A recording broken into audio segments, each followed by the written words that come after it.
In Khazan, the first Berserker, finding the right playstyle for yourself and using a weapon that you truly enjoy is just going to make the game even better. Today I'm going to be going over everything you need to know about the dual wield option, how to get the most from it. I'll be showing you why it's currently my favourite weapon set that I've been using in the game.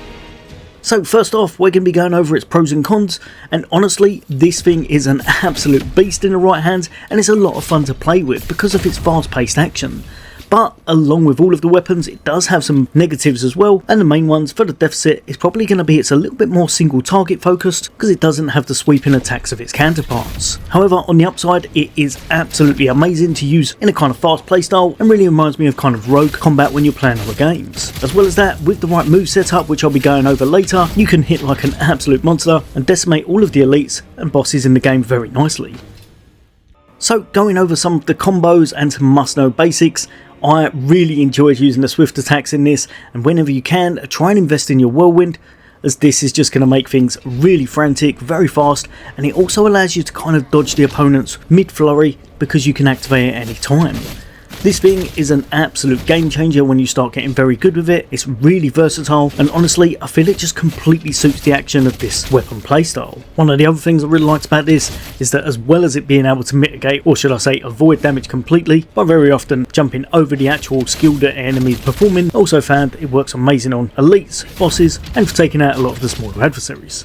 If however staying grounded was more your playstyle, then you can go to the left hand side and you're going to pick up Howling Blade, and of course Howling Blade Punishment. These two put together can really help you out to dish out a lot of damage, and whereas they're not quite as fast a playstyle as the previous one, it's really easy to use. After a short combo you're going to lunge in, do a kind of double strike, dishing out 4 lots of damage, which can be really nice for single target. It can also hit several targets if they're very close together. You can put together some quite fast combos with this and use it as a kind of combo extender, so in the right circumstances this can definitely be worth using. In a similar vein to this, but on a heavier hit side with your potent blow, we can be looking at Dragon Slayer and Dragon Slayer Intuition. I found these to be very similar to the last move, however they dish out a massive amount of damage and can definitely be one of our best moves if you try and tackle a couple of enemies at once, as it's just going to cleave the enemies and hit them with a nice amount of damage. As your charge attack becomes a dash attack, you can also follow up with some additional damage. Really easy to pull off, as well as doing nice damage for such a short combo. Personally though, my favourite thing has to be this right here on the potent blow side again, but this time we're going to be bopping down the right hand side of the skill tree and we're going to be picking up Gale. This is probably my favourite move in the game. It really does do a lot of damage. Also found that when enemies have high defences or they're blocking, this is also absolutely amazing for breaking through it. But of course one of the main reasons you'll be using this is because it actually inflicts injury. This means that you'll have a stack mounting on the enemy you're taking on, going all the way up to 10. And whenever you're hitting them with additional strikes, it's going to help to ramp up your damage. If you've got a nice setup going on, you can see this do some ridiculous numbers, and then by grabbing the second option, Gale Scar, you can also reapply this when it is at 10 stacks, giving you a nice big chunky bit of damage when you reapply the Gale move again. Now, as if that's not enough, one thing that you'll definitely want to know about is going to be on your frenzy tree, and then we're going to be looking at Ruthless.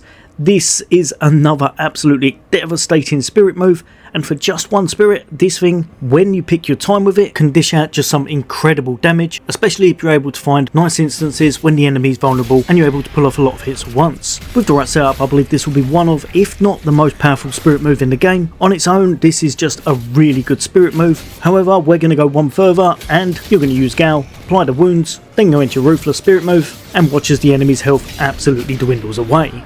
One or two of these will disintegrate a boss's health bar, and as you can see from one of the early game bosses in the background, often being able to get into the second stage a lot faster than you would have without this.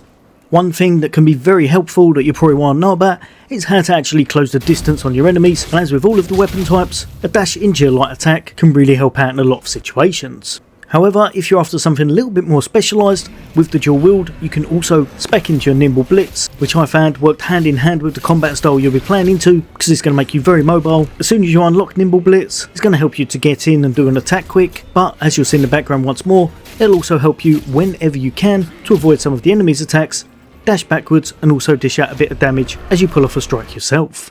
For our biggest gap closer however, you are going to need 2 spirit points, but it's definitely worth using, as this one's going to be called Wind Piercer, and it involves you throwing your axe, it hits in the enemy, and you sprinting towards them to pick it up and then dish out some damage. Nice thing about this, if you miss, it doesn't cost any of your spirit, so even if you don't perfect the distance first time, you're not really going to mind, as you haven't really wasted any resources. When you do get it right though, it can really help you to initiate combat, and I often find following it up with a Gale can help to take out some tough enemies fast. Alongside that, another spirit move worth mentioning is going to be Breeze Dash. Once you get good with your timing, you get a kind of iframe kicking in, allowing you to go through some of the special moves of enemies or their attacks, and then initiate your own in the process. Now, one thing that's nice with the skill tree is the fact that you can kind of amend it on the fly. If you want to distribute your skill points, you can change them pretty much whenever you fancy. However, don't forget, especially early on when you haven't got much mastery levels and you haven't got too many skill points to activate, you're probably going to want to go one direction, especially for certain skills such as your swift or potent strikes. And whenever you do want to manage your skills, for example changing what spirit strikes are on what button combination, then you're going to want to make sure you go to your managed skills and allocate whatever you're after. As you start to level up and you're able to allocate more skill points, if you wanted to, you could unlock both paths and switch them in, switch them out whenever you choose. But for early game, I would definitely recommend heading down one column of your skill tree for the certain skill moves you've got, such as your potent strike, in order to make them the most powerful overall. Then this will also help you to have a few additional points that you can set up in other parts of the skill tree. Now, like I said earlier, because this is going to be your kind of starter weapon, I think a lot of people will swap off of this and try some of the other ones out and maybe not go back to this, but honestly I found this one to be the best overall, as it's got a really fast paced playstyle to it and allows you to take out enemies very fastly with the damage you can dish out with it. And whilst it's not, say, as straight up tanky as if you were using a greatsword, I found it to allow a much more rounded playstyle. And rather than me focusing completely on one evade, such as dashes or blocks, I pretty much find myself incorporating all of it into the mix, which is great when a lot of the defensive options also have an offensive aspect to them as well.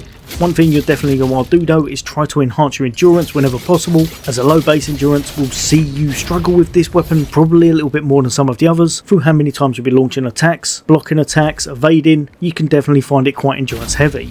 I also found it to be quite hungry for your spirit bar, so if you can, try and invest some points into that and allocate some skill nodes that help you to get those spirit points whenever possible, then you've got pretty much everything you need at your disposal in order to take out all the toughest enemies in the game.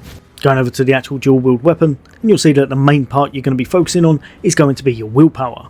This stat is going to give you the most bang for your buck, especially when it comes to your damage. As well as this though, strength can definitely be nice, as it's going to give you a little bit of a lesser scaling on that, so anytime you invest in those two, it's going to up your damage overall. If we go over to upgrading our stats in general, one thing you want to focus on will be giving yourself enough vitality to kind of survive the combat, and of course the boss's hits.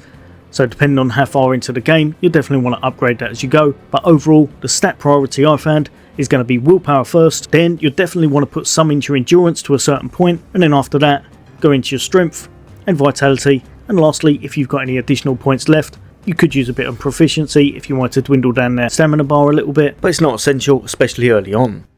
Lastly, for a beginner build, if you want a setup that works really nicely, I found going down the right hand side of swift attack, picking up your whirlwind and investing as much as possible in that worked out really nice and kept you fast paced and in the mix. Then potent blow, you're going to want to go right hand side, pick up Gale. Like I said, this thing is just a game changer. I use it in pretty much every fight I can against some of the tougher foes, and then pick up the one underneath, Gale Scar. Then over to Frenzy, and you're going to want to pick up Ruthless. This is going to be your boss deleter. You're going to use it whenever their stamina's depleted and they're down. If you can go around behind them, it's going to work out even crazier, and if you're able to use Gale before it, that's going to work out even better. Then you're going to want to pick up Wind Piercer as well as Breeze Dash to give you some additional options with your spirit gauge.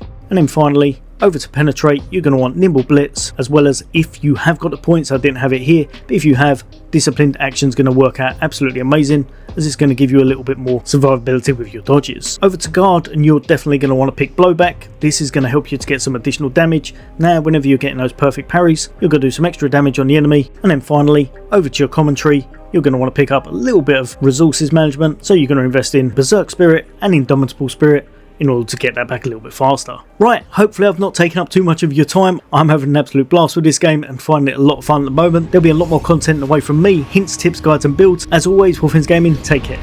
I'll see you on the next day.